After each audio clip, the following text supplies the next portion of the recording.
कई बार पाषाण प्रतिमा को लेकर प्रश्न खड़े किए जाते हैं। नास्तिक उपहास भी करते हैं।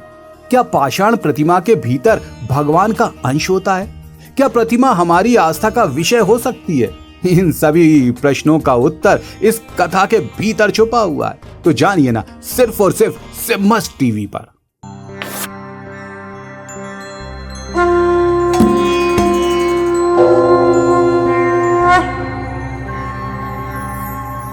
प्रसंग है महाभारत के समय का। तब पांडव शकुनी के षड्यंत्र में फंसकर अज्ञातवास काट रहे थे। गांडीवधारी अर्जुन का नियम था कि वो प्रतिदिन भगवान शिव का पूजन करते और इसके पश्चात ही भोजन ग्रहण। साथ ही सभी पांडव भाइयों का भी तो नियम था कि वह सभी एक साथ ही भोजन करेंगे। एक दिन की बात है, भोजन का समय हो चला था, लेकिन अर्जुन तो स्थान पर पहुंचे ही नहीं। दरअसल अर्जुन अपने नियम के अनुसार शिव पूजा के लिए निकले हुए थे, लेकिन उन्हें कहीं भी शिवालय ही प्राप्त नहीं हो रहा था। शिवलिंग के बिना भला उनकी पूजा संपूर्ण कैसे होती? यहाँ प्रतीक्षा कर रहे भीम की भूख अब चरम पर थी।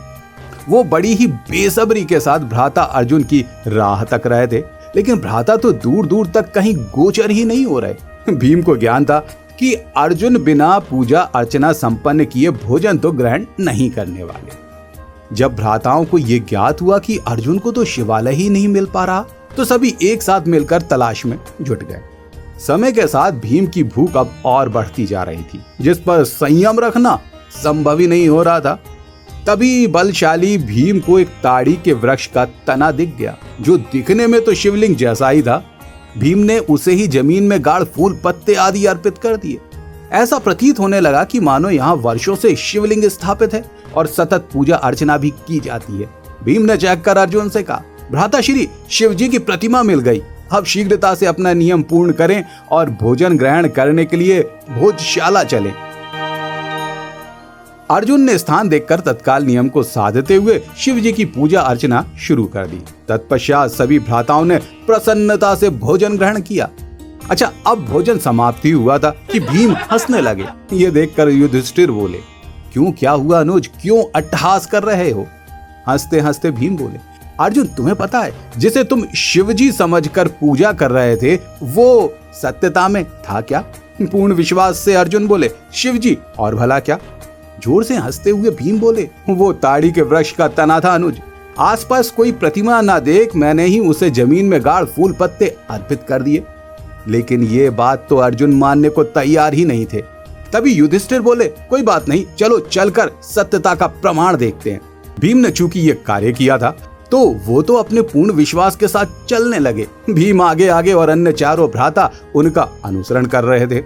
भीम जब उस स्थान पर पहुंचे तो अपनी बात को सिद्ध करने के उद्देश्य से उस तने को तीव्रता से उखाड़ने लगे। लेकिन ये क्या, 1000 हाथियों का बल रखने वाले भीम ने अपनी पूरी ताकत झोंक दी थी, लेकिन वो स्थापित तना अपने स्थान से उखड़ना तो बहुत दूर की बात, तनिक हिला भी नहीं। ये देखकर बलशाली भीम भौंचक रह गए। ये तो उन्होंने सोचा भी ना था। ये कैसा चमत्कार है प्रभु। सभी भ्राता घूरकर भीम को ताकने लगे। यहाँ शिवजी का उपहास बनाने वाला बलशाली भीम स्वयं का उपहास बनते देख लज्जा से भर गया।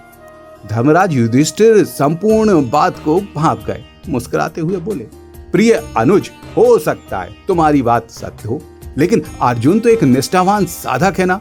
उसने शिवलिंग की श्रद्धा भक्ति से पूजन किया तो ताड़ी के वृक्ष का शिवलिंग बन जाने में कोई अचरज मात्र नहीं। भीम को अपनी भूल का भान हुआ तो शिव उपासना के महत्व का गंभीर ज्ञान भी तो।